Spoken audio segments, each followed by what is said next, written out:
Today on the Nerdiest podcast, we're going to be going over some of the news topics that have come up in the last few weeks, including some new trailers for shows we're excited about, and the Nintendo Tomodachi Life presentation, while also talking about what we've been watching and going over some of the Oscar nominees that we're not so sure about. You will not want to miss it.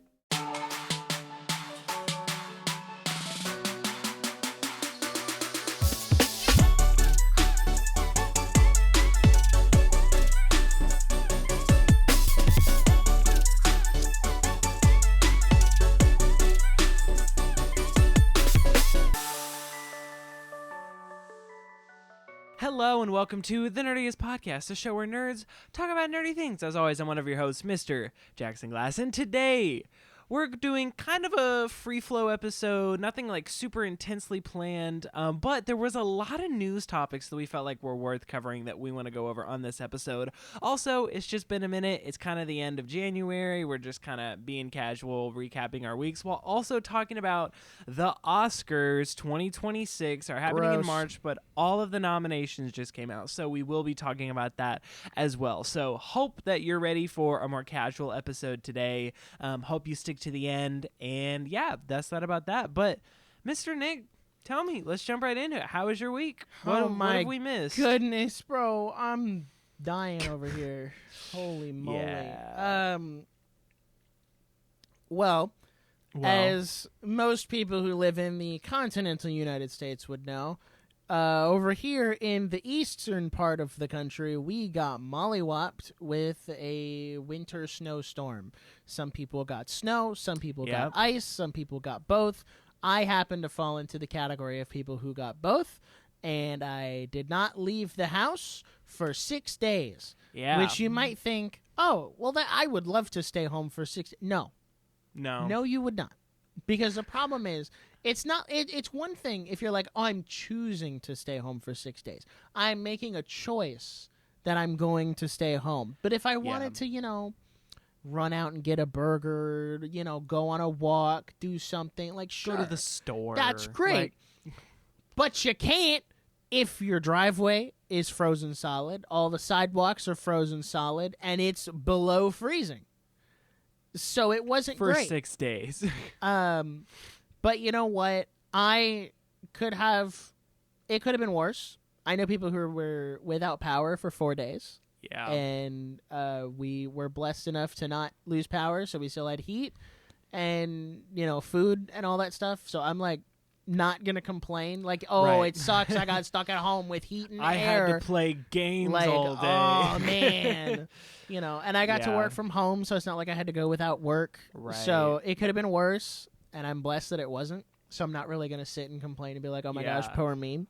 But it was nice to get out of the house yesterday. First thing I did as soon as we cleared the driveway was I went out and got a burger.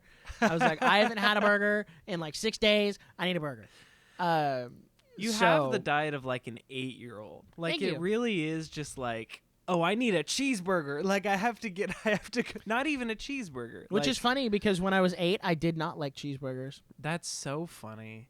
Yeah, we have also been hitting the cabin fever this week. We went out last Friday. We went to dinner because we were like, and we're not like go out to nice dinner people. Like, that's not our vibe at all.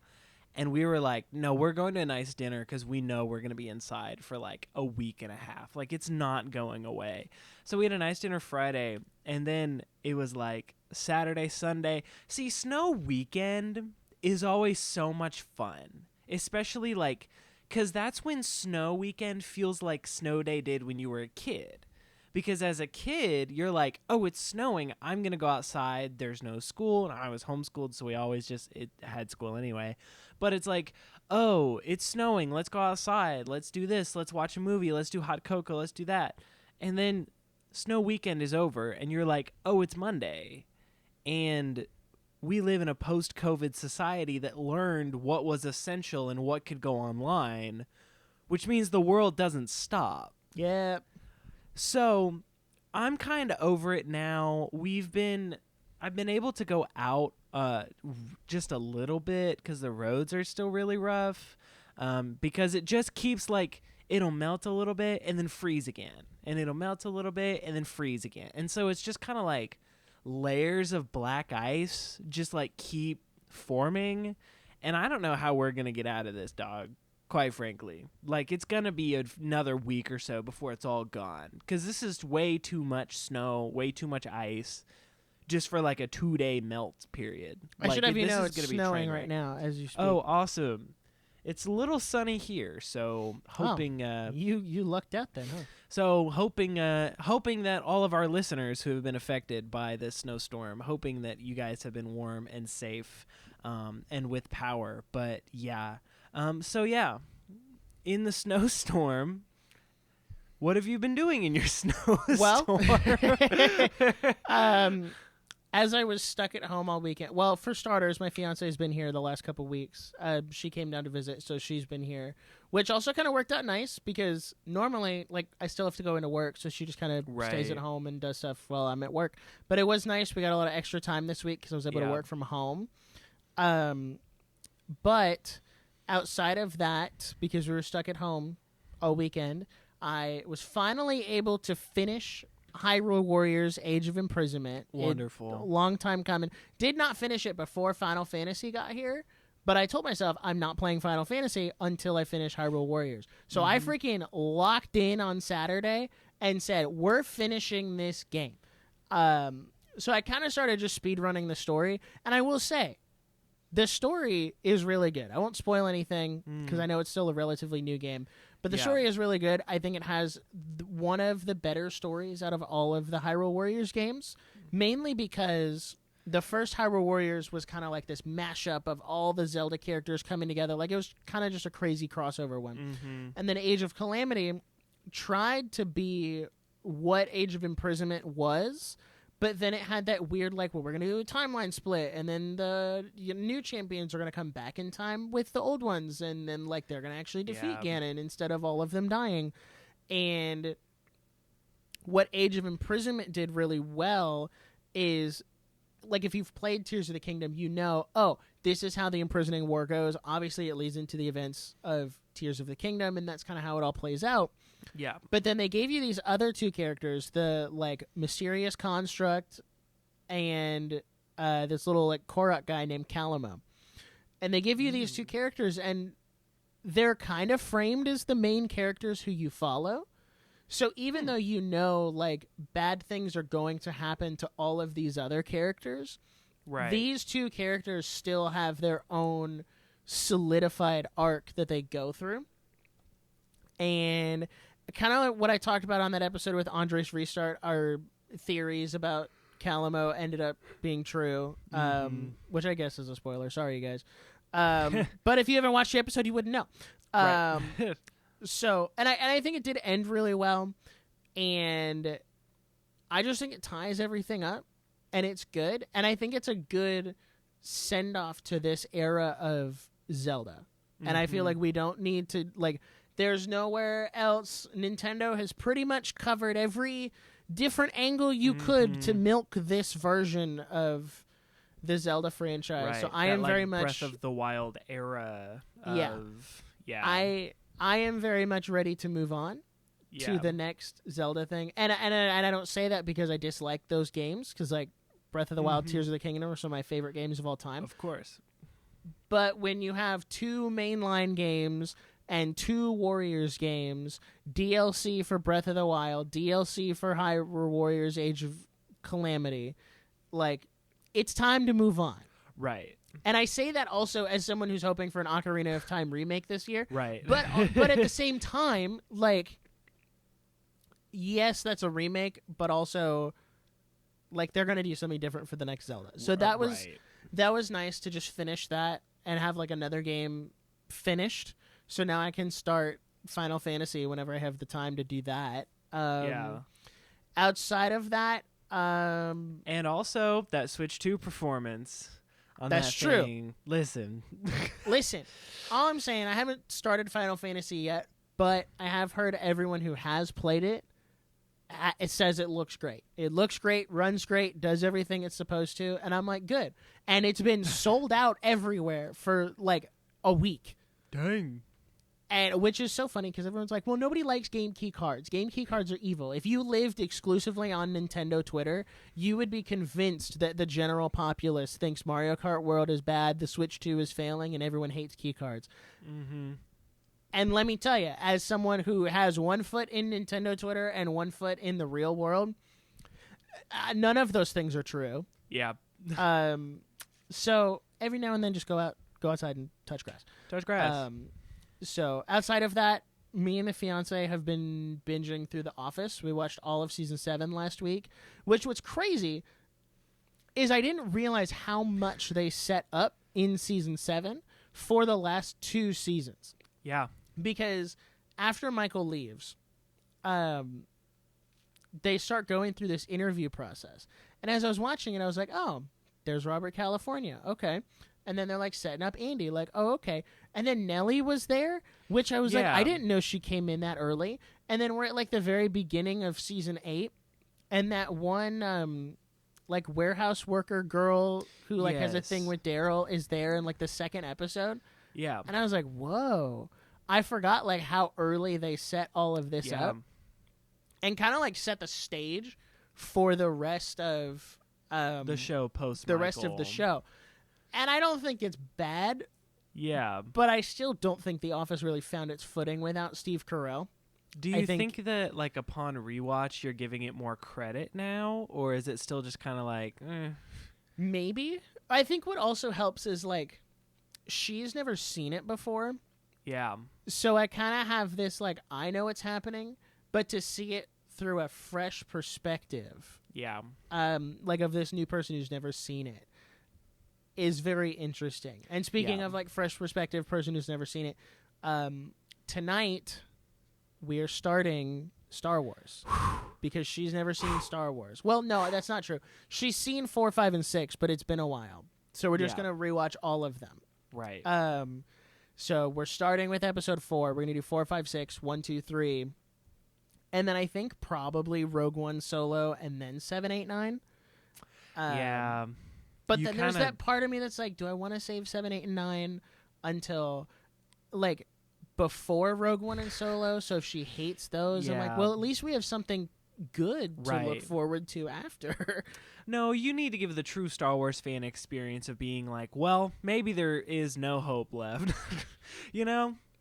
It's like, this is what it means to be a Star Wars fan, is to be like, yes, this, oh, gosh. Oh, this is so bad. Oh, my, what? Somehow Palpatine returned. How did we get here? Very interested and very excited to see is her thoughts on the sequels.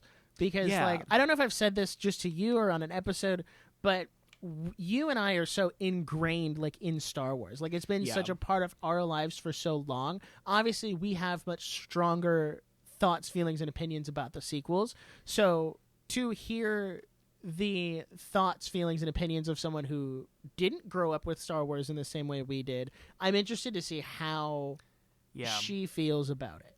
Yeah. Because even when we talk about it, I try not to like inject too much of my own bias into talking about the sequels, because I don't want her to go into it and be like, oh, this is the one Nick doesn't like. Oh, this is the one Nick does like. This is the one that Nick hates.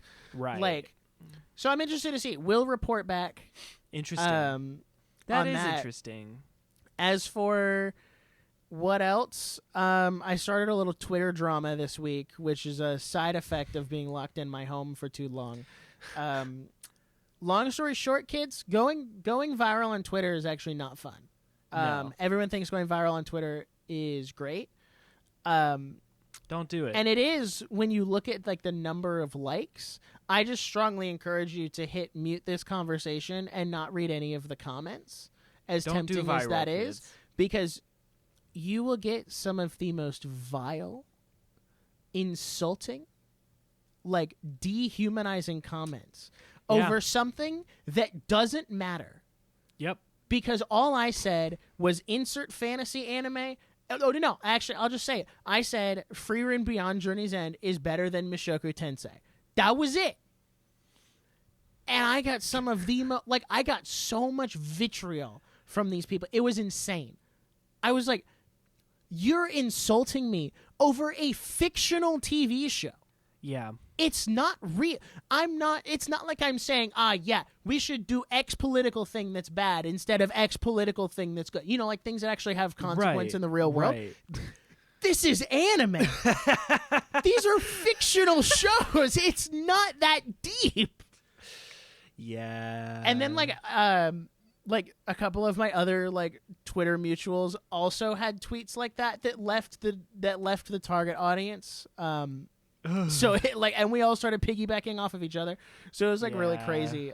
So going viral is not fun. That's the moral of the story. Don't do viral, kids. Don't do that. Don't do viral, kids. I have not gotten a message in my request telling me to kill myself yet, which is good. Yet. I know people who did this week over, again, things that don't matter in the grand scheme of things. Well, you know, that's the internet, baby. Like, you post a YouTube short about how you think a movie from 1985 is a little overrated, and then you get nothing but comments about, like, oh, Cocomelon iPad, baby, you just don't get it. You don't. Yeah. And I'm like, what do you want from me? And I think we just kind of forget that free speech is like both ways. Like, I have the ability to say something stupid, and you have the ability to say another thing that's stupid. But like, you can't be upset that I said something stupid and then reply to my stupid thing from your perspective. It was stupid. You can't reply to something that you thought I said was stupid with something stupid, right? And then get mad that I said that. Like, it's just like we don't get it. Like, this is damaging everyone's brains. Like, this is bad for us. And like, the crazy thing about the anime like debate was that I meant that for my like core audience who follows me, like the very Christian, I want to watch anime, like all this stuff, and it left that target audience. So thus, the people coming in don't understand who the tweet was intended for. Yeah. But then we get into this new, like, nuanced discussion about, like, oh, well, you know, one of the tweets that came up that also, like, sparked conversation for a lot of different people was someone quote retweeted it and was like, well, if you haven't seen 500 anime, you shouldn't be allowed to talk about anime because you haven't seen enough to have an informed opinion. And I'm like, one, and my response to that was like, well, you're implying that quantity is greater than quality. Right. I would rather watch 20 really good shows than 500 of a mixed bag. And people are like, well, how are you going to know that they're good? And I'm like, you do a simple Google search, you know that stuff like Death Note, Attack on Titan, Frieren, My Hero, Demon Slayer, like you can, like, you know, like One Piece, right? You know what shows are generally regarded as good. Whether or not you think they're good is a different story, but you know generally what is going to be good. I would also argue, like, you could walk into turning on any movie on Netflix. Like, you could turn on a Netflix original rom-com and know it's not going to be a 5-star Martin Scorsese film. Right. Like, when you turn on The Godfather, you're kind of like, hey, this is one of those movies that it's culturally, like, known. This is really good. So it's kind of like, yeah, you need a base level of understanding of storytelling to know what's good, but also, like, that's why art is subjective. So it's kind of like, if I think it's good, I can just say that. Right. Like, based on what I know. And here's the thing. It all just boils down to, how do I word this delicately? These people are gooners, like, in every sense of the word. And like, my biggest issue with Mushoku Tensei and what I talked about in the video I did on it like a year and a half ago was the polygamy and how perverted like the main character is. And I was like, I just don't like that. Like, that's not my scene. Everything else is great, like the magic, the world building, like the animation, all of that. That's great. I can acknowledge that those are good. But these other two things are just like a really big turnoff for me, and I don't like that kind of stuff. So I just stay away from it. And then everyone in the replies are like, well, you're a tourist. You don't understand. This is what makes anime, blah, blah, blah, blah, blah. And I'm like, yeah, I'm just telling you I have a preference. Yeah. I'm not saying it doesn't, like, I'm not saying, we need to change anime and actually take all of this stuff out. I'm just saying I didn't like it. End of story. Yeah. No, you don't like what is one of the greatest isekai anime ever? No. I don't. End of story. Like, Yeah. it's not that complicated. So I don't want Don't to. I do don't want to viral, go kids. viral. Don't go viral. Don't It's do not fun. viral, kids. It's not Don't fun. do viral. It kills. That's been my snow week. I had to get off Twitter. Don't- I was like, don't I do need to do viral, something more kids. productive. Don't do viral. Yeah, I kind of like. So as a lot of you know, I'm still in school, still trying to like finish up that degree. You know, we on that grind, very close to the end. And I was just sitting there like this week in all these like online classes, like just like, man, how did we do this? Like we were for real in COVID, just like, yeah, I'll hop on online class. We'll just do online church. We'll just do online this. And this week, I mean, it was like 4 or 5 days, like in just, you know, from snow week. And I was like, shoot, like no wonder that was so traumatizing, because this is exhausting. Yeah. I was like, I can't do this anymore. So I've gotten a little stir crazy. I kind of went like, we'll just like go to the store. I don't know if you do this, but when you're just kind of like, I need one thing, but I just want to be here right now. So I'm going to do like 3 laps in the store. I'm going to look at the Legos. I'm going to look at this. I'm going to do that. And then I'm going to pick up the dishwashing detergent that I need. Like, Yeah. I was like, doing you're just laps. killing time. I get it. Yeah. You're like, I don't actually care about the picture frames at Target, but like, in the moment, it was better than sitting in my living room. I was like, like, they seem to have more 11 by 14s than 8 by 10s. And like you're brushing past other human beings, and you're like, oh, Yes. this is great. Okay, like society Like, oh, there's is other real. people. Okay, Yes. good. And I'll tell you, like, when you live in a region that doesn't get snow, and then you get a lot of snow, We're just not built for it. we're not built for it. Like we're 75% of the year in t-shirts kind of people. Like this isn't our jive. And so when I, a 6'3", 225 man, can step on 3 inches of snow and it doesn't crack, we have a problem, because that means it's too cold and there's too much ice. If I can't touch the ground, we're screwed. Call the president. We're cooked. So, yeah, that's kind of it. So I've also learned this week, the only thing scarier than driving in inclement weather is the other people driving in inclement weather. Yes. No one in this godforsaken state knows how to drive That's in what I'm anything saying. other than sunny skies. Yes. It's so infuriating. It's insane, because I'm like, look, the freaking snow, it's bad. Like, it's icy. Let's be careful. Let's not go full speed. Let's not take sharp corners. Let's not do that. Also, though, red light means stop. Like, it still means stop, by the way. Like, this isn't the purge. Like, it's not. What do you mean? And I understand, like, it's frustrating because, like, you know, you could sit at a red light cycle for like 3 times as long because everyone's going really slow. And you have to, like, you know, only 2 cars are going to go per green light because they're going really slow, and it's whatever.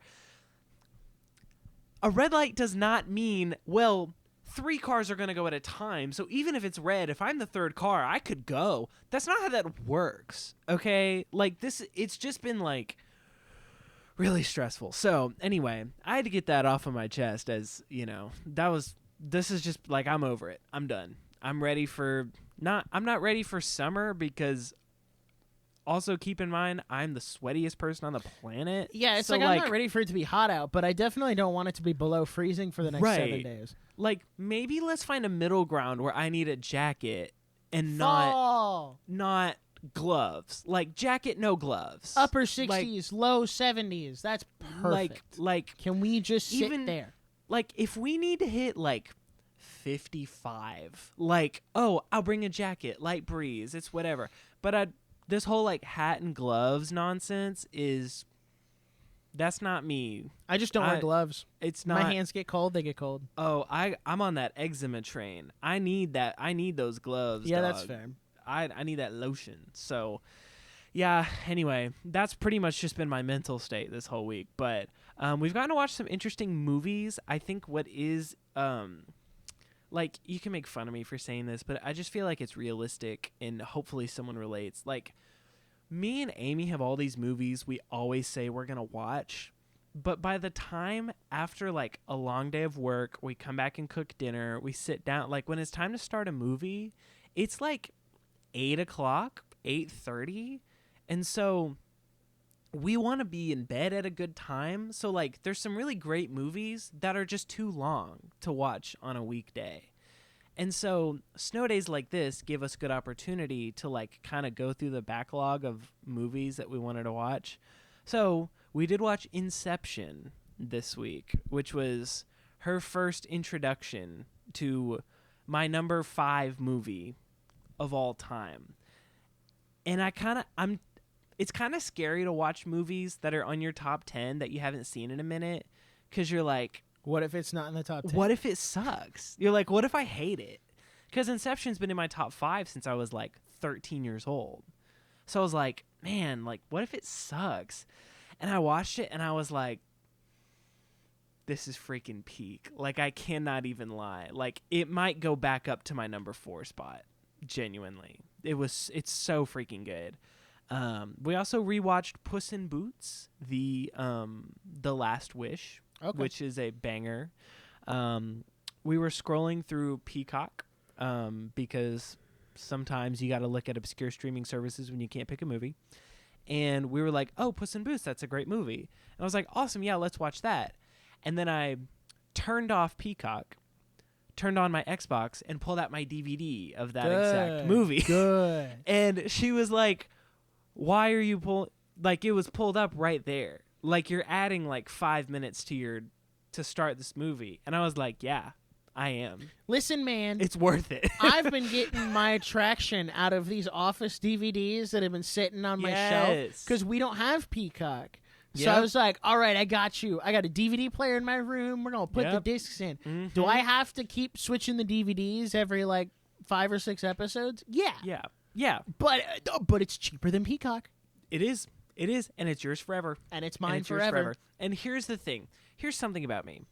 If you think that I'm going to pop in a DVD and watch a whole movie and not watch all the bonus features front to back after that movie, you are drunk. I am there every single time at the end of the movie watching the bonus features, because at the end of the bonus features for Puss in Boots, they have all of the full compilation of all of the lines that John Mulaney improv'd and couldn't make it in the final film. Oh. So funny. Really great stuff on there. So we did that. We also watched, this was my first introduction to The Devil Wears Prada, which is kind of a like classic chick flicky movie.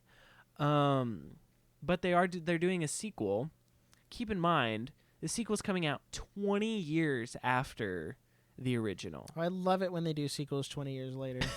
So this was a 2006 movie that is getting a sequel. I hate that was 20 years ago. I know. Oh. I turned 3 in 2006. I turned 4. Oh, yeah. Gross. 2006. 20 years later is getting a sequel with the same cast, supposedly enough. So I really liked it, but the most notable part was that we ended up like pausing it in the middle and having like a 30-minute conversation, because Amy was like, Stanley Tucci's in that movie, and she was like, that guy looks like Jim Cantori. Let me ask you, do you know who Jim Cantori is? No. That's what I thought. Because that's what I said. I said, who on earth is Jim Cantori? What? And she was like, you don't know who like freaking out that I don't know who that is. Take a wild guess at who Jim Cantori is. Is he from a movie? Like an actor? No, he is on TV, but he's not an actor per se. Is he like a celebrity host, like a Jimmy Kimmel type? He is a host. Okay. Jim Cantor. Is he like the host of like not Jerry Springer, because that's hosted by Jerry Springer, right? But like Well, it's not To Catch a Predator. That's Chris Hansen. That's Chris Hansen. Is it like a show like that though? That's like really weird. Not weird. I guess Catching Predators isn't weird. Right. It's obscure. What? So, what is it? Jim Cantori. She said, "Oh, he looks like Jim Cantori." Jim Cantori is one of the lead hosts on The Weather Channel. And it was insane that I didn't know who that was. And I was like, I paused this movie. I paused it. And I said, no one knows who that is. How do you know who the Weather Channel hosts are? Like, that's so stupid. And I was insane for not knowing. It was so funny. We were both laughing so hard. And we got in this like 30-minute conversation. We were messaging everyone we've ever met. Be like, do you know who Jim Cantori is? And all of her family was like, yeah, that's the guy on the Weather Channel. And all of my family was like, no, we've never heard that name in our lives. So that was honestly more entertaining than The Devil Wears Prada was having a conversation about the Weather Channel. The other thing that's interesting that happened this week was I kind of had a revelation. And before you think, oh, what was it about? It was about Fortnite. Calm down. Oh boy. So this morning, Friday morning, I didn't have work. I've been working all week on school and stuff. I realized I got a little sad because I realized this is the first snow week that I've had in maybe my life where I have not played a single video game. And I thought that was so depressing. And I was like, wow, I'm actually just been working all week. And I was like, man, I got to fix that. And I was like, I had an itch that I was like, I want to play Battlefront 2 so bad. Oh, must be and nice. I was like, I can't anymore. Gosh, R.I.P. Xbox. My disk drive is busted, so I can't slide my disc in anymore. And everyone's gonna be like, well, if you had it digital, you wouldn't. And it's like, don't even talk to me. So took 9 years for that disk drive to go out. Here's the thing. I was like, oh, I'm gonna play Battlefront 2. I'm gonna, just like the good old days. And I boot it up, and it like gives me this whole spiel about Game Pass, Xbox Live, how I don't have this, I need to sign into this, I don't. And I was like, I don't really want to deal with that right now. And so I just went and played Fortnite.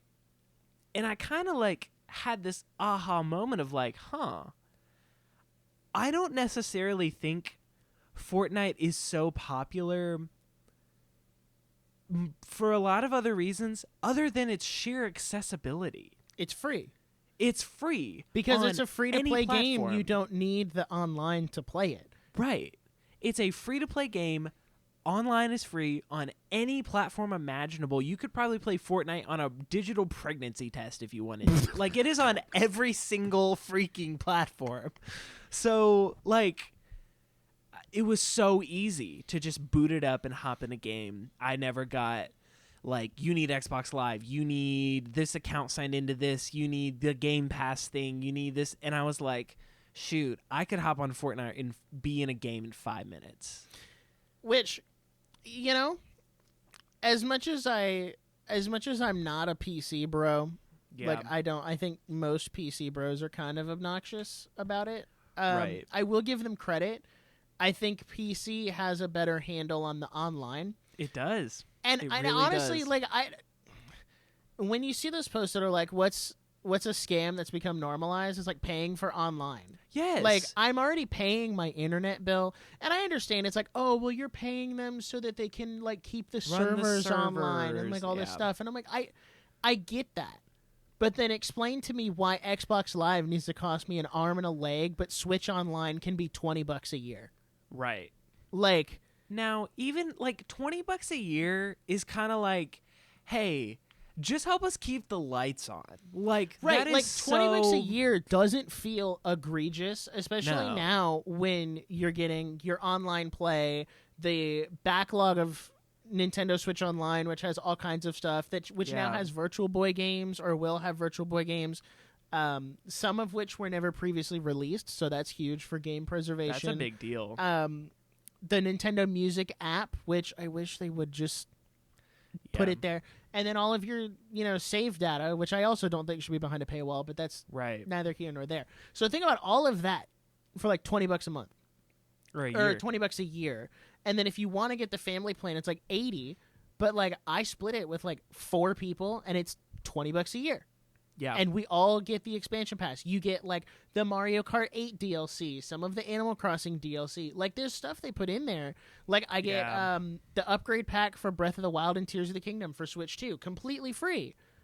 So it's like those are actually really good perks for $20 a year, or I think to get the expansion pack it's $50. But that still comes in radically cheaper than the other 2 online subscription services. But my point being, I do think PC, and I think that's why a lot of people like playing on PC, is you can just play online for free.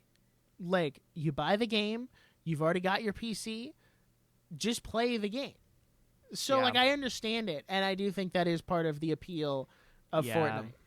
It's so hard, because I also grew up just playing local multiplayer. Right. Like, I wasn't allowed to play online games.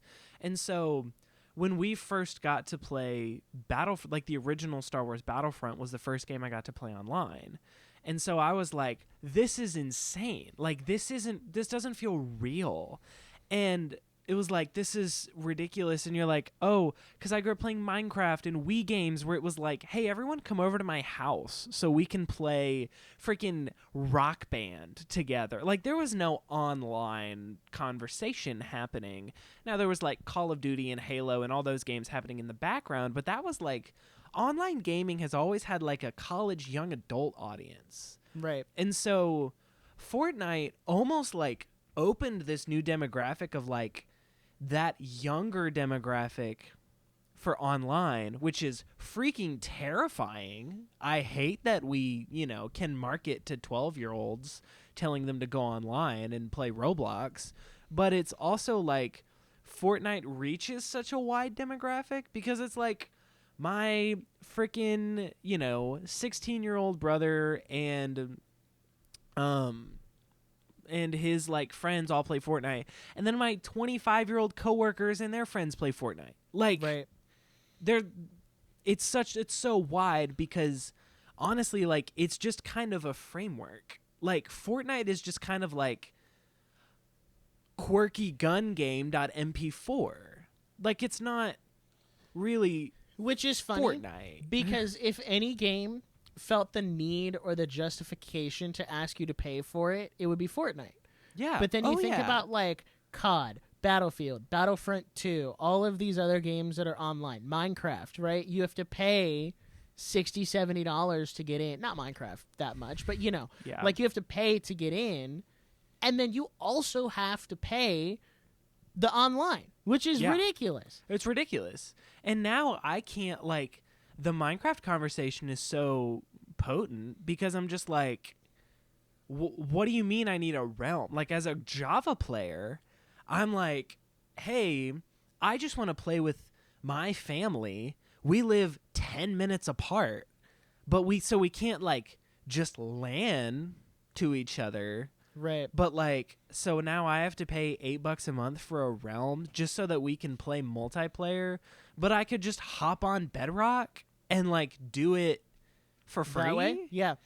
Like, that's insane. Java is the better version of Minecraft, but Bedrock has the better multiplayer. Yeah. And that's so hard. That's the crazy thing. Or I could just type in Hypixel whatever for free and we could play on like they're so, which the multiplayer thing is so stupid because you have to use your Microsoft account to sign into Java now. Yes. So there's no excuse like, oh, we don't have a unified account system for you to see your friends. Yes, you That's do. a lie. Yes, That's a lie. Microsoft, don't you lie to me. We can't. We got to move on. Some of y'all don't remember trying to remember your Mojang login for Minecraft. Okay. Real. Some of y'all didn't have that stupid little Microsoft autofill thing for your 360 Copilot, whatever the heck they call it. Some of y'all had to remember your Mojang login. And True. Gosh.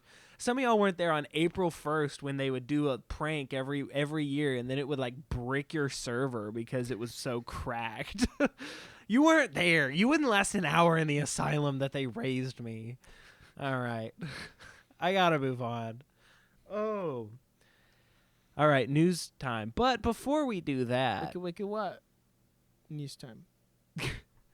Hey, welcome to News Time. But before we do that, I would just like to say, if you like what we do here on the Nerdiest podcast, if you made it this far into the episode of us and our insane ramblings by this point, please consider leaving us a 5-star review on whatever podcast platform you're listening to, Apple Podcasts, Spotify, Pandora. If you're watching on YouTube, make sure you're subscribed, make sure you're liking that video, make sure you're dropping a comment down below. Just give us some thoughts, or just say, cool episode, or be like, that sucked, never do that again. So whatever you like. Drop a comment down below. Any engagement to these episodes is just helps us keep the lights on. Also, make sure you send it to a friend that you think would enjoy. Word of mouth is a great way for us to grow. If you've been listening consistently, I know we kind of mentioned this, like you might get a slight ad break if you're listening on a podcast platform. We did switch distributors at the beginning of this year. We're chasing that bag. You know how it goes. So that just helps us keep the lights on and just do that. But we also we don't really get to monitor those ads because it's more similar to like a local radio ad service. So if there is an ad on there that you feel like is weird, doesn't is poorly placed, or is just inappropriate, whatever, please let us know, because we can't monitor that. And so if you feel like that's wrong or something is up with it, just shoot us a DM on Instagram, leave a comment, whatever you need. But yeah, sorry about that. It just helps us keep the lights on. But everybody's got to chase that bag in 2026. We got to chase that bag. It's 2026. We're chasing the bag. So yeah, there's some interesting new stuff. Nick, wiki, wow, news time. Bah. Yeah. No. All right, let me hear it. So, for starters, this is not huge for me, but this was really big for my fiance Maddie. Apple TV has gotten the exclusive rights to adapt Brandon Sanderson's Mistborn and Stormlight Archive. Mistborn will be a film franchise, and Stormlight Archive will be a TV series. I have not read anything of his because I'm not a big reader, but she has. And according to her... I don't know how to read. This is a big deal. And according to everyone I've seen on Twitter, this is a big deal. So I'm just going to take their word for it and assume that is true. Because I've heard of Brandon Sanderson. I know who he is. I just haven't read any of his stuff. So this is a good get for Apple. Oh, absolutely. Because I feel like Apple TV definitely needs more stuff. Can't wait to see the first movie in 2030 and then the second one in 2035. Right. Because because it's Apple and they can only handle one production at a time. Yeah. Now, I will say I'm also not this isn't my kind of reading, but I know I've heard of Brandon Sanderson enough to know this is a big deal. If he's crossed over into the kind of realm where I know who he is, it's gonna be a big deal. If I know who an author is, they've made it big. Because I don't follow that at all. Right. So, yeah, if that's a show you guys think you would want to see us cover, let us know. I think they're probably honestly I have yet to watch an Apple TV show that I've been disappointed by. So I think this is a great thing for both of them, and I hope that they can I'm hoping, because I think that the Apple TV stuff is kind of coming out a lot better than Disney Plus original type straight to DVD quality. Because it does take a while, but it's because it takes a while that they maintain a higher level of quality. Yeah. So yeah, I can let it slide. I'm really excited about that. Yeah, that's exciting. No more comment because I've never read it. I've never read it. I don't know what we're talking about. Next up, the second I will listen. We watch a lot of shows and movies for this show. The second you make me read a book for this podcast is when I. That's what I'm out. All right. That's when it's I over. actually quit. No more podcasts. Yeah, you best believe that we're gonna have like 5 million ad breaks on an episode to where we read a book, because you're gonna make that worth my time. I better see a bag at the end of it. All right. So, next up, we got the first trailer for Maul Shadow Lord, which is one of the Yes. shows that was on my list of looking forward to. Yes. The trailer was good. It has a Looked pretty very good. good art style. The animation style is really good. Yes. Um, Looks beautiful. I will say the trailer was, I don't want to say it was a nothing burger, but I don't feel like it really told me what was going to happen in the show, because it's kind of like hype moment aura shot and then monologue, and then hype moment aura shot monologue, and then here's a really cool shot, the blare the music, and then hype moment aura shot, and then title, and that's it. Yeah. And I was like, so I would hope that they drop some kind of more like plot focused trailer between now and April. I'll still watch it. Like I think it's going to be good. But honestly, when I saw the trailer, I just quote retweeted with that Michael Scott gif of like, I'm ready to be hurt again. Although the one place I do feel like Disney has not dropped the ball is the animated series. I don't know what it is about the animated stuff that they just lock in for some reason. They cook. So well, it's almost like they're a freaking animation studio. So I'm cautiously optimistic to see how it goes. Honestly, I was pretty glad that they didn't give too much away, because I think that, I mean, we've said this a million times, like, our trailer economy is trash right now, because it's like, oh, why would I go see the movie? You showed me every single part that's actually going to matter in the trailer.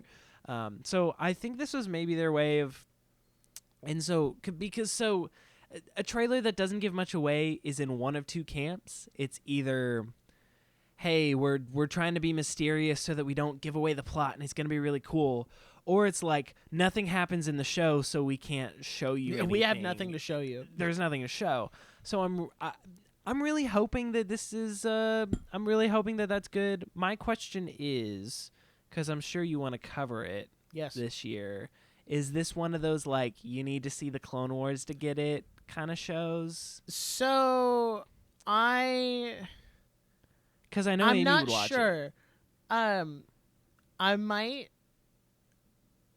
consult your wife and see what she thinks as like a fellow Clone Wars aficionado. Okay. And be like, could we just put Jackson through the Maul specific episodes so that he has the full context of where we've gotten here? I just have this vision of you and her like in a conference room, like we got like the crazy board behind it, like shifting papers back and forth, like, well, yes, but my client states that the Maul episodes of season 3 episode 12 is actually crucial for the Shadow Lord trailer, or because of this moment in this character. Objection, Your Honor. I think you may not need to, because I would imagine the show gives you enough context and is separated enough. But I don't think it would hurt, because I think in the grand scheme of things, there's maybe 15 episodes he's a part of in the Clone Wars. Right. Like, so maybe 14, 15 episodes you watch, and then you watch the show, or you could just go into the show blind and do it and just that be way. like, but then like watch it with someone who's seen it if something doesn't make sense. Right, like watch it with Amy, so if you miss something, she'll be like, that's there. X, Y, and Z. And then I can be like, oh, have they said how many episodes this is going to be? I think 8. And they're dropping them 2 a week. Okay, from I'm seeing April to May 4th is the last That's so episode. Brilliant. That's Which is great. I'm glad they're doing 2 episodes a week instead of 1. Yeah, I think that makes sense. Yeah, I'm looking at IMDb at 10 episodes. Okay, that makes sense.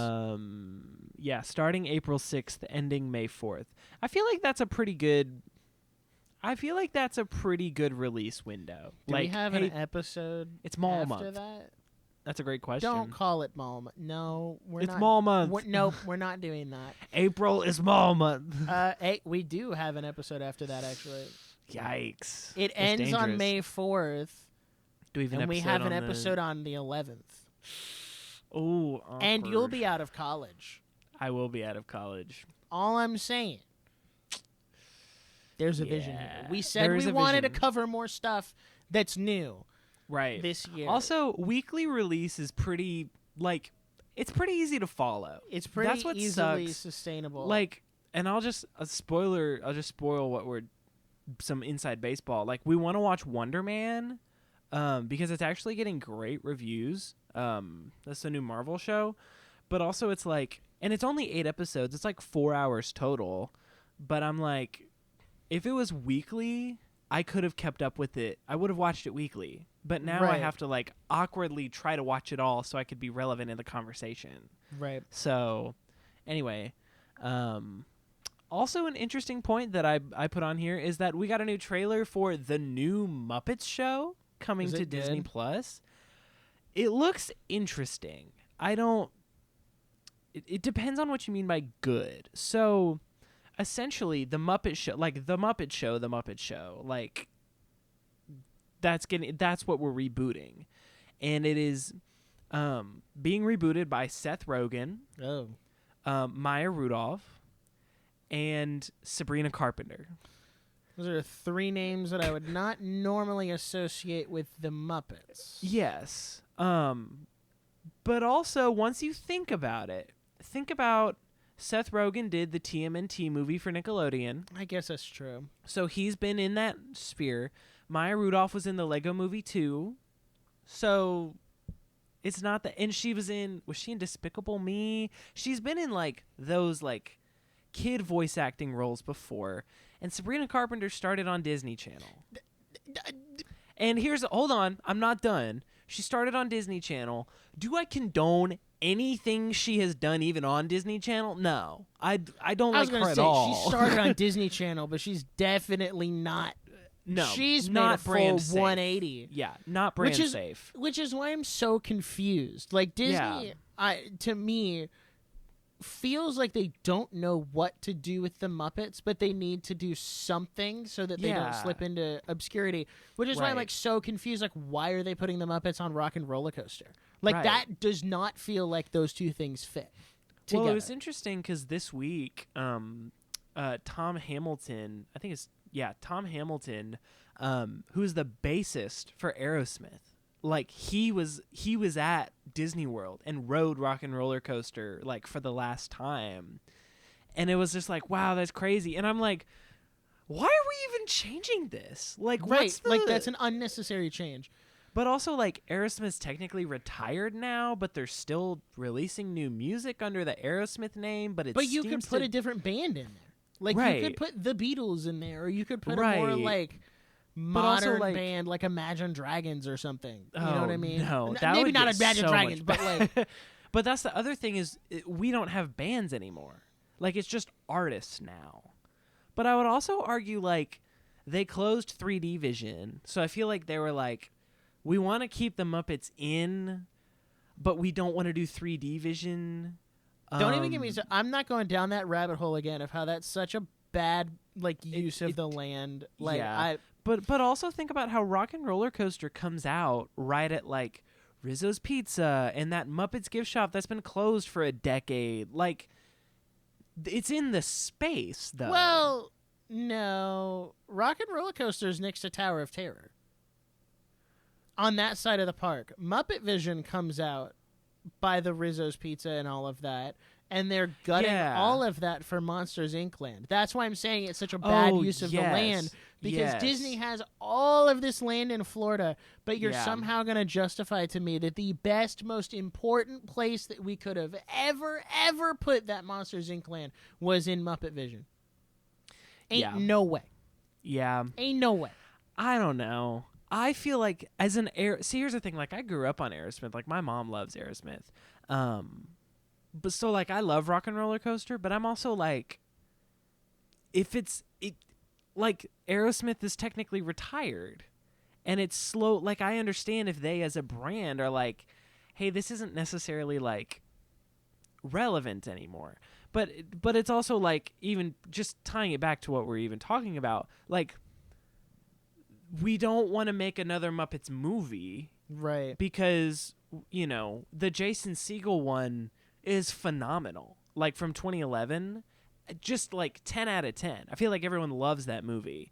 So now it's like, okay, we don't want to make another movie because everyone loved that one. And then we tried to make a sequel, and it wasn't really that good. So, we don't want a movie. So we did the ABC show that was really obscure and off, and no one really liked that.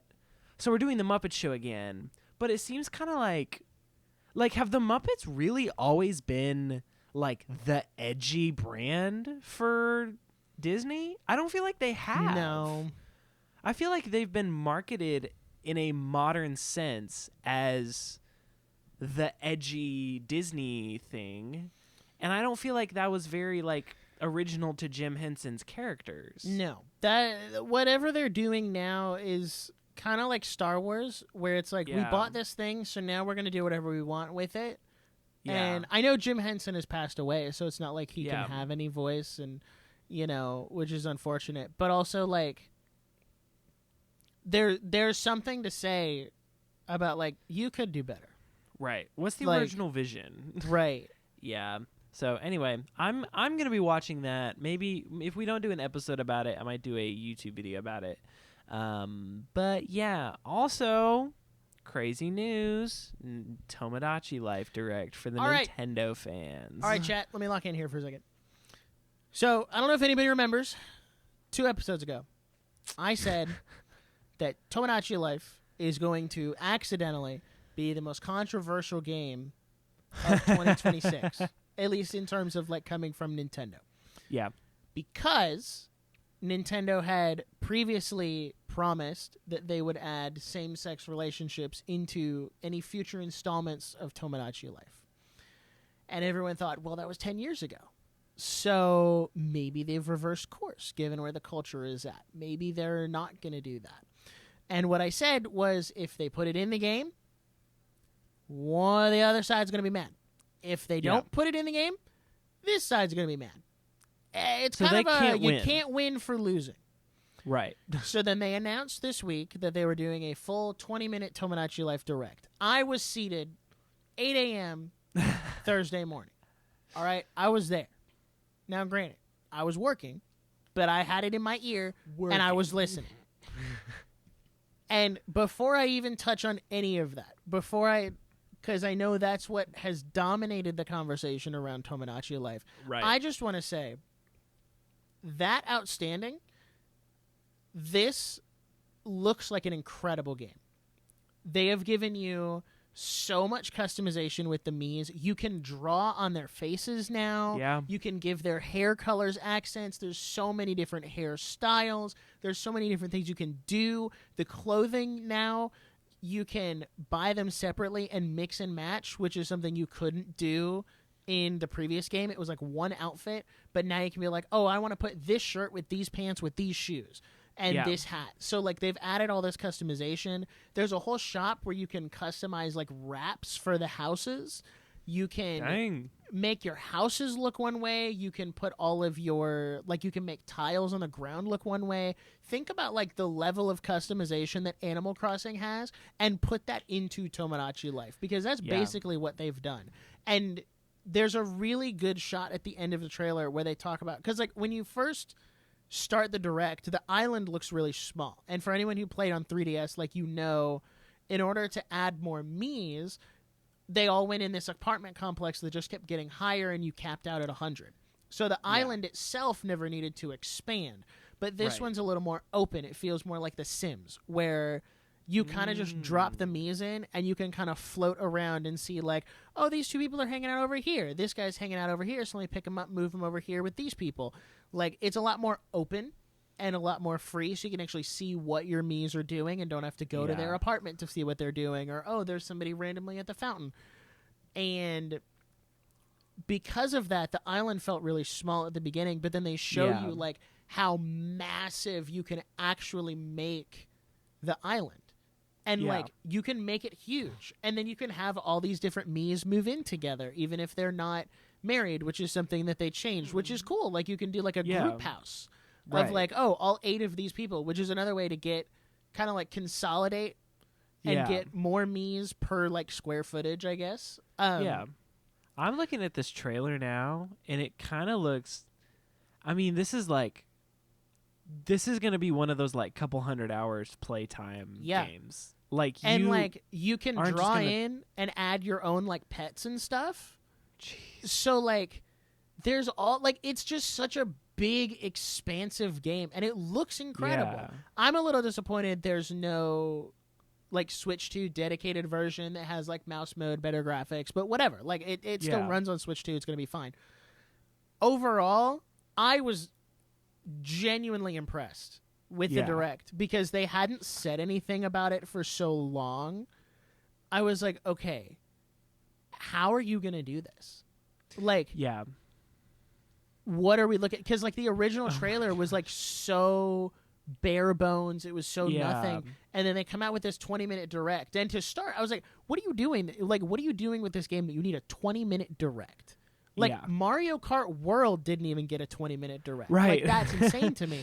And then they show off all of this stuff, and I was like, wow, that's incredible. Day one buy for me. I was already sold because I love Tomodachi Life, and I'm really excited to, like, stick all of my Miis and stuff in there and, like, all of this different customization. And I was really glad. I was worried initially that to, like, try to get away from controversy, they would take like marriage and having kids out of the game entirely and just have it be more like a slice of life friend sim. Everyone's friends. But they didn't. So I'm very interested to see how all of that like shakes out. They didn't really dive into that. It was more of like, you can do this and then that thing can happen.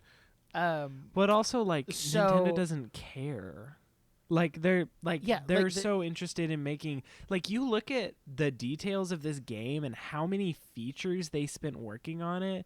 You know, they couldn't give a rip about controversy, like, at all. Like, this is it's still really gonna sell. expansive. It doesn't matter. Oh yeah. They've added all of these new like hairstyles that are not in the normal Mii Maker. I don't think it's anywhere near as complex as the Miitopia one. Yeah. But it is definitely a step between Miitopia and the like default Mii Maker that's on Switch. Now, also, with bring all of the that Miis said, back to Switch. Just bring all the Miis into Switch. Like, my goodness. that said, I can't talk about this and not talk about like the one thing that has caused controversy here, because I'm actually kind of middle of the aisle. Well, I don't want to say middle of the aisle, but like, remember when we talked about how people get upset over things that in the grand scheme of things don't matter? Right. Because it's like an anime or whatever. Because it's fiction. So, in Tomodachi Life, it should also be noted they added elf ears. Like, you can customize the ears now, so that's huge for people who want to add, like, Link and Zelda into the game. So, this is really cool. As I said, controversial by accident. Yeah. But also, like, there was no avoiding this. And as I was watching the Direct, I was like, okay, what are the odds they put the same sex in there? I was like 70-30. Like, I was more in favor, like, they're just going to do it because they already said they were going to. Like, it was a foregone conclusion at this point. I was more interested to see how they were going to do it. Because in Tomodachi Life on the 3DS, well, one, that game came out in 2013. Right. But also, like, you kind of aren't as involved in the dating choices. Like, your Mii can just kind of decide who they want to date whenever. Now, granted, it was all, like, heterosexual. Like, it was all straight stuff. So that wasn't really a thing. So I was interested to see how they were going to do it in this game specifically. And what they did, and this is the one that's caused controversy, is under gender, it's male, female, and non-binary, which is so funny because in every other like language, it's just listed as other. So that's definitely just a localization thing. So you can go talk to Nintendo of America about that one. But what they also do is once you pick the gender, you can set the dating preferences. Oh. So, like, if you want to do same-sex stuff on your island, you can. If you don't, you don't have to. You don't have to. It's optional, which I said on Twitter, I think this is the best way they could have gone about it to try and appease everyone, because then you're still putting that in there for the side who wants it and who asked for it, but you're not forcing it on the rest of the audience who doesn't want it or doesn't like it. Yeah. And here's the thing. I know a lot of people on like the more conservative side who see this and they're like, oh, Nintendo's gone woke. Oh, Nintendo's done this, done that. I did a whole tangent about woke before. And as someone who is on the conservative side of the aisle, this is kind of a nothing burger. Like, yeah. And they're like, but it shouldn't be in a kid's game. And I'm like, you know what? Whatever. You're right. Like, yeah. I can acknowledge that I don't agree with that ideology or that lifestyle. But if your kid sees that and asks about it, then maybe that's on you as a parent to have a conversation with them about why you don't believe that or why you do. This is like, you as a parent are responsible for explaining this stuff to your kid. You're like, well, they shouldn't be exposed to it at such a young age. And it's like, well, you're right, but like also this is the world we live in. Like, we can't keep hiding under a rock and pretending that these things don't happen, because then you send your kids out into the real world and they're woefully unprepared for what's waiting for them out there. Right. So it's like, if you don't want them, if you don't want them to play Tomodachi Life because of it, okay, that's fine. That's your prerogative as a parent. But also, don't go rage posting online like this is some non-expected like it's the end of the thing. World. Yeah. Like you're going to be upset at the world for being the world? And one of my biggest things, and I'm going to add to our list of leave it in 25, and I'm sure this will be a continuing theme, is let's leave it in 25. Right-wingers and conservatives not using critical thinking when discussing media. Because there's all kinds of drama with Dispatch being censored on Switch. I'm not getting into that. I'm so done with talking about censorship. It's not even funny. So there was that earlier in the week, and then there was the Tomodachi Life stuff on Thursday. And I saw this tweet from a, more conservative, right-leaning person. They're like, first Dispatch, now this in Nintendo. Add a new female CEO. Nintendo's gone woke. And I just responded to it, and I was like, okay, listen. I'm not going to sit here and tell you have to like that there's a non-binary option in Tomodachi Life, which, again, is such a nothing burger. Talk to your kids if you don't agree with it, or just don't buy them the game. End of story. Right. We don't need to do performative outrage on the internet because otherwise we're no better than the people we make fun of. Right. But to blame this kind of stuff, let's use our critical thinking skills here for a second. Mm-hmm. To blame this kind of stuff, like the Dispatch censorship and the Tomodachi Life gender options, on a new president who has not even been in for a full month yet, is just wrong. It's just incorrect. Yeah. Tomodachi Life was announced a year ago. It's been in development for several years. They also, like I said, had previously said that this was something they were going to add in future installments of Tomodachi Life. The Dispatch stuff, it was discovered that the key art for the game on the eShop was censored in December, before she took that role. Dispatch for Switch and Switch 2 has been in development for months. Mm-hmm. So I'm not saying you can't be critical of Nintendo. I'm not saying you have to like the stuff that's in the game. If you don't like it, don't buy it. That's my moral of the story. Yep. But to put it all on this president simply because she's a woman is just wrong. That's not. You're not making conservatives look at when people who are left-leaning say that conservatives don't know what they're talking about in media, it's stuff like this, where it's like very simple critical thinking skills, or doing 2 seconds of... I did 30 seconds of research before I did my tweet and found a rebuttal for every single one of those points. Yeah. It's not hard. It's not hard to go on Google and research these things, or even just use critical thinking skills like the Dispatch censorship. Let's talk about all of the different games that are on the eShop that aren't censored, right? Cyberpunk was one of the big launch games for Switch 2. We all know what's in that game, so clearly that's not a problem.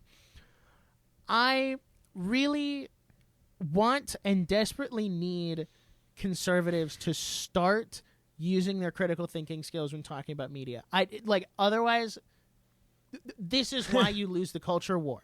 Because you don't understand what you're talking about and you refuse to research it because it's so much easier to just tweet a picture of the non-binary thing on Tomodachi and be like, Nintendo's woke. End of story. And that gets more clicks than a level-headed that's why people, argument. It's a grifting thing. Yeah. So that's my leave it in 25. Yeah. Is just let's leave stop it there. Not using our critical thinking skills. TLDR, I'm excited for Tomodachi Life. I will be there April 16th. Mm-hmm. Very excited. I'm going back through and updating all of my Miis. And instead of calling you a lookalike, they call you the leader now. And I don't think the Miis that will exist on my island are ready for the leader-made horrors beyond human comprehension that they will have to go through. Oh. So I'm very excited. I'm looking forward to it. Good. And Good work. that's that about that. That about that. So, final thing we kind of wanted to get into on this episode was as we over an hour in. As we kind of just wrap up, because we really don't have a ton to say. We if you follow the show, we don't like the Oscars. No, it's kind of movies that we don't really watch. It's hard because the Oscars, I want to care and I want them to be prestigious and to be like, wow, they won an Oscar.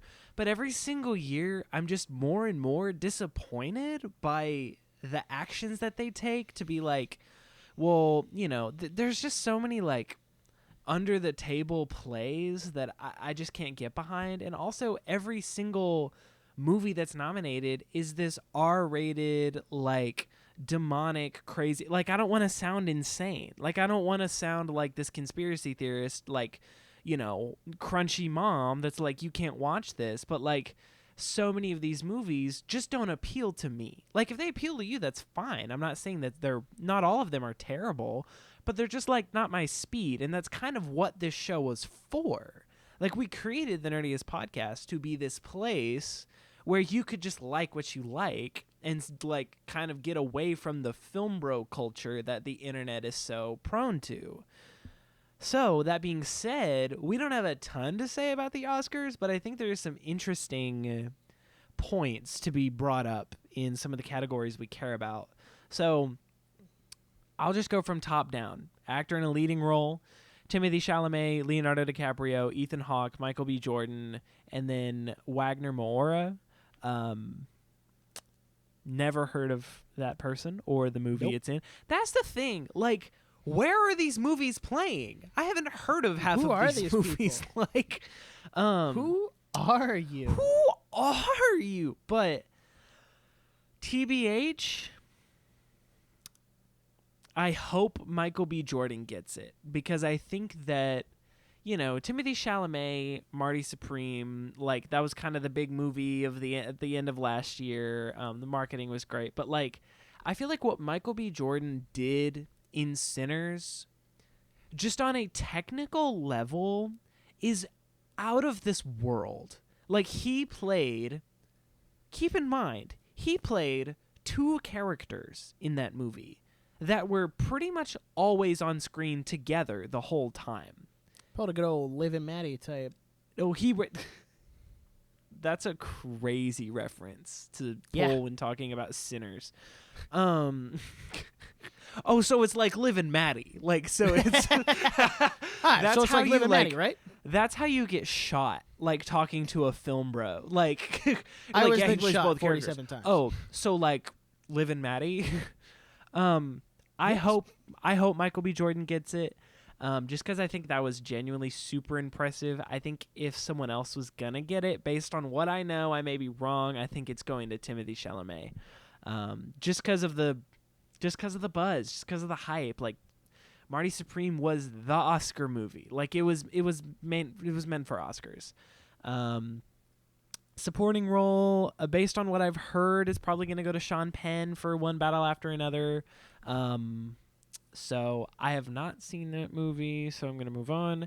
Actress in a leading role, I have unfortunately not seen any of these movies. Kate Hudson got nominated for Song Sung Blue, which I do want to watch, but I never got to. It's probably going to go to Emma Stone again because she just kind of always gets the Oscar. Actress in a supporting role, I've heard Ellie Fanning was really good in Sentimental Value.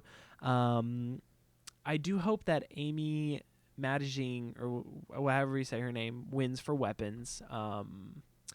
But all right, all the way down. Animated feature film. All right, here we go. Thank you. You have think my we attention. care about any of this crap? Nah, show me No. the cartoons. Show me cartoons. So, best animated feature film. Arco. Have you heard of Arco at all? Nope. ARCO. Let me look this up. I have not. I assure you. Oh, it has Natalie Portman in it. Wow. Arco is a 10-year-old boy from a peaceful future who accidentally travels back in time to the year 2075. Discovering a world in peril, he bands together with a young girl and her robot caretaker as she takes on a quest to return home. It looks kind of bizarre, but it looks really good. So, it's nominated for an Oscar. It can't be terrible. I say that, but then again, next nominee for animated feature is Elio. I have some serious gripes with that, but I'll let you finish. Can I just say that... No. Can I just say that if Elio wins an Oscar for Best Animated Feature Film, hold on, who is... Oh, it's the president. He just declared a national state of cooked because that's what's happening if Elio wins. We're defunding the Oscars. Word. Elio won Best Animated Feature. Can't have that. Can't have that. Listen, Elio's the worst movie of 2025, and you can show me a worse one. That's all I'm gonna say. I sat in that theater with hope, like an idiot, and I gave them a chance, and I said, Pixar, what have you done? Listen, men will make a Pixar movie before going to therapy. Like, I don't need your $200 million trauma dump in the theater. Show me a more nothing burger movie from 2025. I dare you. Oscar nominated. No, you're fired. Come to my office, you're fired. Nothing Burger, Minecraft movie. What? Who said that? No. We're not talking about that. Tron Ares? What? Well, yeah, all right. But also on this list, K-pop Demon Hunters. Listen. Sweep. We're going up. Sweep.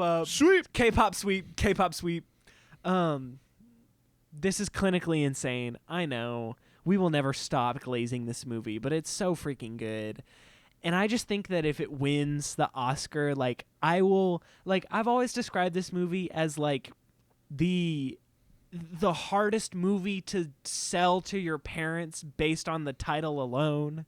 And so if it wins an Oscar and they open up that little golden envelope and they have to say on air K-pop Demon Hunters, I'm just going to jump up and throw my hands in the air. I'm going to be so excited. That's going to rip. I would love that. Also up is Little Amir or The Character of Rain. Never heard of it looks it looks maybe Japanese.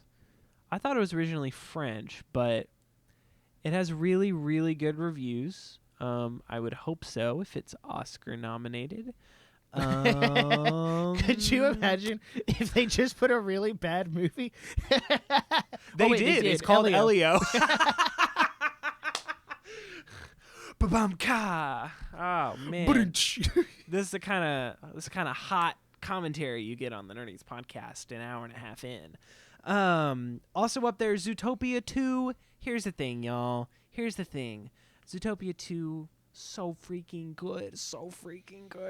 But dude, Zootopia 2, this is one of those picks for the category that I'm like, this is a great pick. I'm really glad it's there. I don't see it winning. I can't explain it really. Zootopia 2 is not the kind of movie to win an Oscar. It's really, really great. It's 5 stars. Well, not might not be 5 stars. I think it's amazing. I saw it in theaters twice. Loved it. Please go watch Zootopia 2. But I'm really just like, please, Jesus, let K-pop or Zootopia 2 win. Like, if it's not K-pop, give it to Zootopia. Just give it to not Elio. Like, I'm pulling the General Hux. Like, I don't want you to win. I want him to lose. Like, anything but Elio. You know what my favorite part about this category is that it forces a bunch of pretentious film critics to watch a bunch of movies intended for a general family audience, and they have to sit through them. Yeah. Because they have to watch have seen the movie to be able to vote. So, Yeah. like, all of these judges had to watch K-pop Demon Hunters. And Yeah. I just think that's fun. If it doesn't win, oh, well. But that's just funny to me. That's funny. That, like, all of these pretentious, like, oh, yes, Oppenheimer is movie of the year. Sinners old, is the rich greatest white film men. created of all time. They got to watch K-pop Demon Hunters like the rest of us normal people. Oh, my gosh. Yeah, that's funny to me. That's awesome. Is that everyone on the nominee list? That's everyone. Okay, can I go on a tangent here? Yeah, go for it. Can I go to? You know what? You know who's not? Who's on the not list? on there? Who's Who not on should there? have been on the list? Who's not on there? Little known movie. Little, you may never heard of it. New franchise this year. Demon Slayer Infinity Castle. Yeah. Hello? What the Sigma? It's I'm biased because I like anime. I've got all of my Demon Slayer manga volumes up there. Right. Infinity Castle was my number 2 movie of 2025. But even from an objective standpoint, what's infuriating is that Elio made it in a movie that does not push the boundaries of animation, that does not do anything new, that does not try to tell a good story, and rated lower by the same film critics who vote in the Oscars than Demon Slayer. And you're telling me that all of the work that Ufotable did to learn how to do 3D CG, how to composite, how to blend 3D and 2D animation to create this massive Infinity Castle with incredible stellar animation for a almost 2.5 hour long movie. And you're telling me that from a quality, objective standpoint, Elio deserves to be up for an Oscar more than Demon Slayer. I'm not even saying Demon Slayer had to win. I didn't think Demon Slayer was going to win. If it got nominated, I always thought that Demon Slayer was going to lose to K-pop or any of the other movies up there, because the one thing, or I guess the two things going against Demon Slayer is, one, you have to watch the entire anime leading up to it. You can't just jump into the movie. Yeah. But also the movie is part 1 of 3. So the movie itself isn't even like a complete story. Like Mugen Train, the prior movie, you could kind of jump into that without having seen the first season of the anime and have a little bit better understanding of what's going on. So, like, if that was the reason that, Infinity Castle didn't get on there, that's fine. Yeah. But let's even talk about, like, the Chainsaw... Like, I'm no big fan of Chainsaw Man. But the fact that Chainsaw Man didn't get nominated either, like, Hollywood, be careful. Your bias is showing. Like, let's not even talk about... What was that Chinese film that's, like, the highest grossing animated film of all time? I'm gonna we can't pronounce the name. You know what I'm talking about? It's like Nezha or something. It's like it's like Nezha. Like that didn't even get nominated. Yeah. So clearly, it's not just a like, oh, well, we can't do Demon Slayer or Chainsaw Man because they're continuations of anime series. Like that was an original movie that also didn't get nominated. And I saw someone put it this way on Twitter, and I think this is the best way to summarize it: is Hollywood will never let a non-Studio Ghibli anime movie up for an Oscar unless it's like a Makoto Shinkai movie. I feel like someone of his level is kind of the exception, but like him or Studio Ghibli or maybe a couple other like big names, they will never let an anime film get in the Oscars, because to do that is acknowledging that the Western film industry is failing so much that a different country can make better art, which is Right. true, which is why so many people shift to manga and anime. There was actually a really interesting article from the president of DC Comics coming out and being like, oh yeah, I really love that, manga and anime is so successful. And it started this whole conversation of like, well, manga is more successful than comics, because if someone asked me, where do I start My Hero? I'm like, oh, volume 1. That's it. Yeah. Volume 1 to 42, complete story right there. If I ask someone, where do I start with Superman? They're like, well, do you want this Superman, this Superman, this Superman, this one, this one, this one? And, you get you get like 30 volumes in, or 30 issues in, rather. And then it's like, all right, well, we reset the world because we got to switch writers and artists, but it's still the same content. And like, it's really like needlessly convoluted and confusing. And obviously there's all kinds of like Western ideology that is now infected comics that has not done so with manga and anime. Yeah. But I think them not letting anime in solely because it would be an admission of guilt. Yeah. It would be an admission that Hollywood has been on its last legs for years, and the best we can offer up is Elio and Zootopia 2. Like, Disney gets outdone in one of those. Like you said, Zootopia 2 is good, and I trust your judgment. But like, Elio, for example, I looked this up, has an 83% from critics. Demon Slayer has a 98%. Yeah. You're telling me that critics think Demon Slayer is a better movie than Elio, and Demon Slayer doesn't deserve to get nominated for an Oscar? I don't believe it. Yeah. And that's Chainsaw Man has a 96. Yeah. Like, that's just crazy to me. And there's a bigger conversation about like Hollywood has this disdain for, and it's also just Japanese a bubble. animation. Like, it's just a bubble. That's what you have to understand about the Oscars too, is it's the same 100 people that, just do their California thing. And anything outside of that is just kind of like whatever. And so I see your point. Like you're right.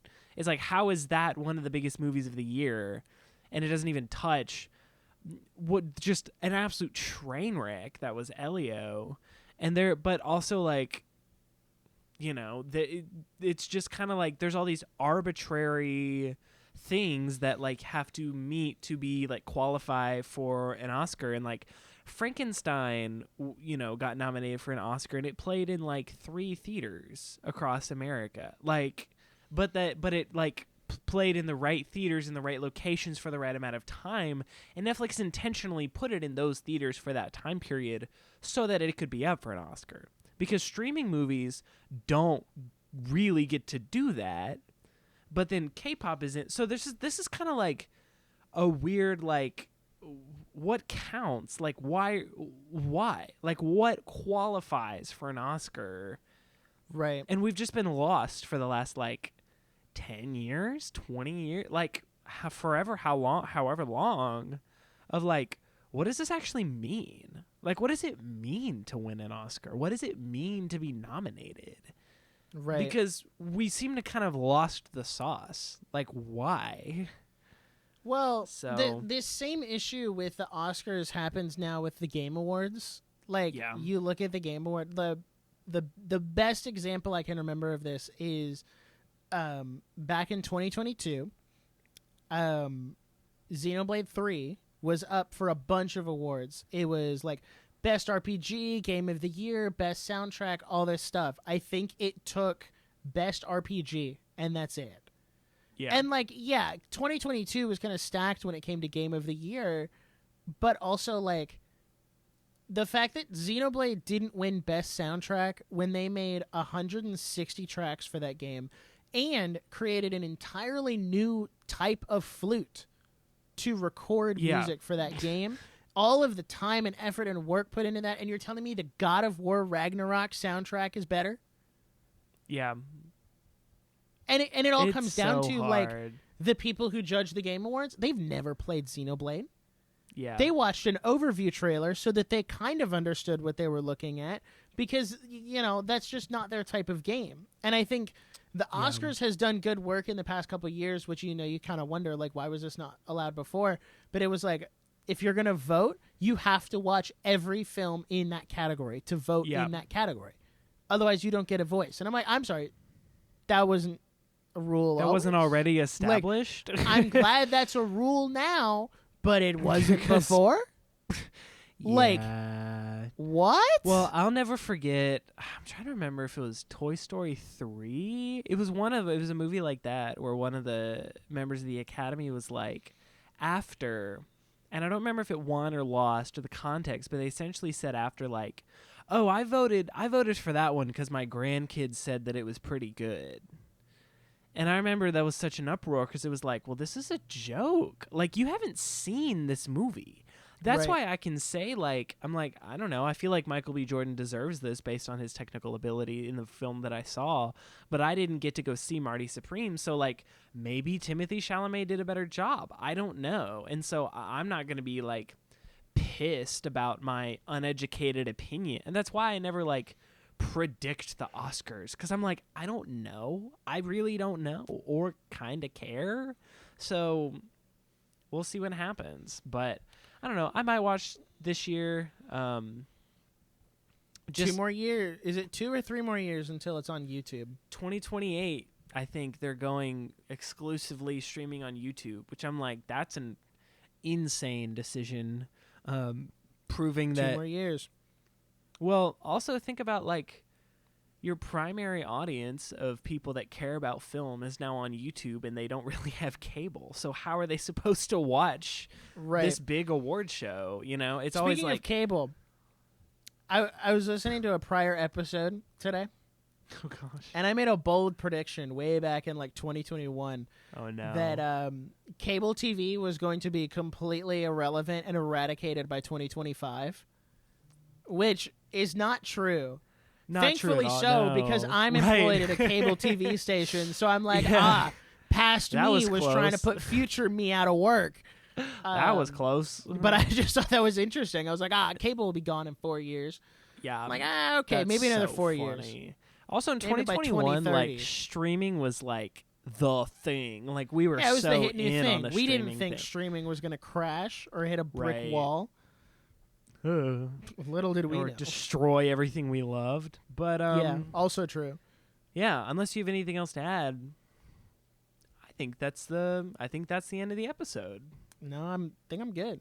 I think I'm good. Hey guys, thank you so much for sticking with us through this kind of random episode, but we kind of just wanted to like throw stuff at the wall because there was a lot going on, but there wasn't like one big thing to talk about. So if you enjoy this type of episode, let us know. Drop a comment down below, and we can do more like this if you like. Or also if you like this kind of stuff, also make sure you become a YouTube member and watch the Nerdiest After Show. Right, and it's $5 a month, flat fee, and you get full access to that. You become a channel member. It really just helps us on that. We'd also like to thank our YouTube member, Retro Plaid Guy. Thank you so much for supporting the show, just helping us do this whole production. This is fully independent. So if you like what we do, leave a 5-star review, follow us on Instagram, subscribe on YouTube. All the links are in the description down below, and we will see you in the next episode. But until then, bye.